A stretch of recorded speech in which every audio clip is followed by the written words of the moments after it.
तर मित्रांनो बघितलं तर महिलांना या ठिकाणी 100% अनुदानावर या ठिकाणी पिठाची गिरणी मोफत मिळणार आहे।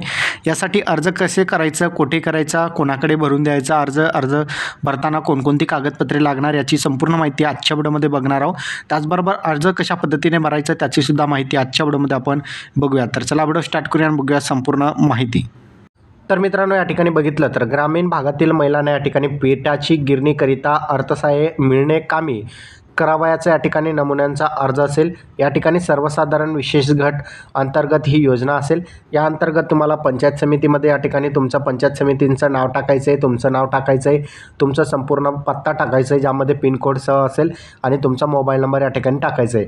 जन्मतारीख या ठिकाणी टाकायची आहे। जन्मतारखेअंतर्गत तुमचं वय किती झालेलं आहे तो टाकायचं आहे। जात असेल, पोट जात असेल आणि हे या ठिकाणी टाकायचे। जर तुम्ही अनुसूचित जाती जमातीतून येत असाल तर तुम्हाला तुमचं जात प्रमाणपत्र या ठिकाणी द्यावं लागणार आहे।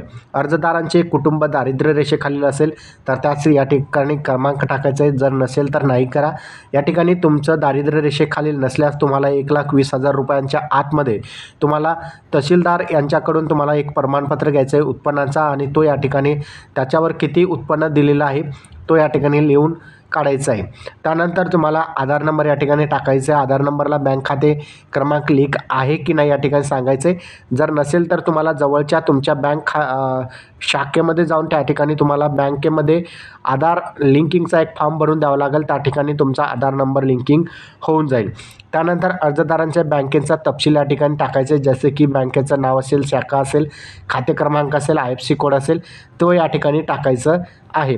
अर्जदार कुटुंबासाठी जागा असल्याबाबतचा 8चं प्रमाणपत्र या ठिकाणी द्यायचं आहे, तो तुम्हाला ग्रामसेवककडून भेटून जाईल। विद्युत पुरवठा सोय असल्याबाबत जे आहे तुमचं लाईट बिलांचं प्रमाणपत्र जे लाईट बिल आहे तो या ठिकाणी द्यायचा आहे। या योजनेचा लाभ मंजूर झाल्यानंतर प्रथम पिठाची गिरणी खरेदी करण्यास या ठिकाणी सहमत आहे या ठिकाणी होय करायचं आहे। आणि यापूर्वी शासनाच्या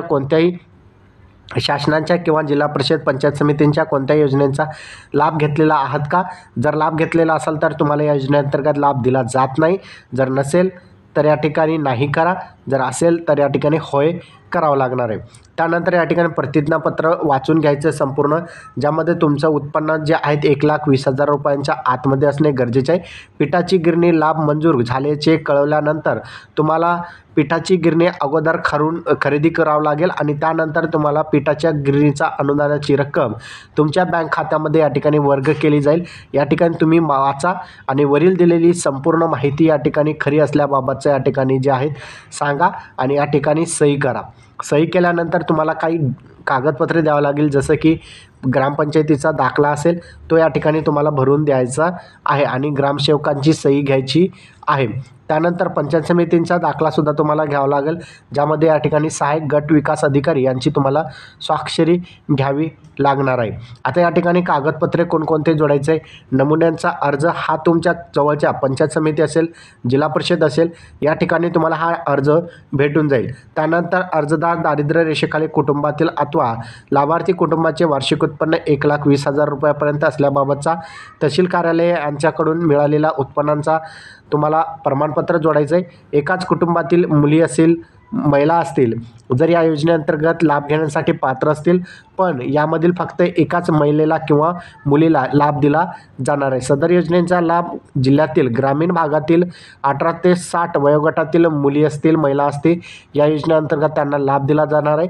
त्याचबरोबर अर्जदाराचा शाळा सोडण्याचा दाखला असेल, जन्मतारखेचा दाखला ज्यामध्ये निर्गम उतारासुद्धा तुम्ही देऊ शकता। अर्जदार यांच्या आधार कार्डची झेरॉक्स असेल या ठिकाणी तुम्ही देऊ शकता।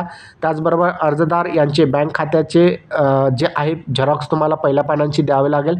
त्यावर अर्जदाराचं नाव असेल, बँकेचे नाव असेल, शाखा असेल, खाते क्रमांक असेल, IFSC कोड असेल ते त्या ठिकाणी स्पष्टपणे दिसणे गरजेचे असणार आहे।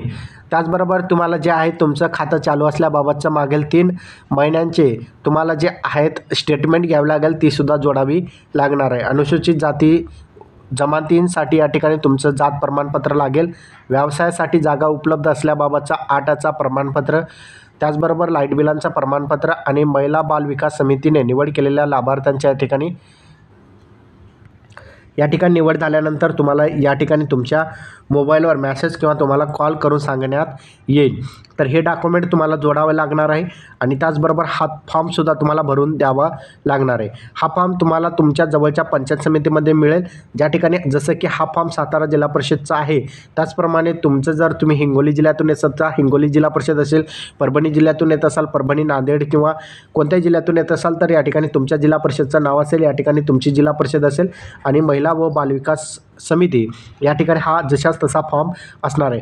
हा फॉर्म भरून दिल्यानंतर कागदपत्रे जोडून घेतल्यानंतर तुम्हाला हा फॉर्म जवळच्या तुमच्या पंचायत समितीमध्ये दाखल करायचे आहे. ज्या ठिकाणी महिला व बालविकास समिती या ठिकाणी एक विभाग असतो त्या ठिकाणी तुम्हाला द्यायचा आहे आणि त्यानंतर तुम्हाला या ठिकाणी या योजनेअंतर्गत लाभ दिला जातो.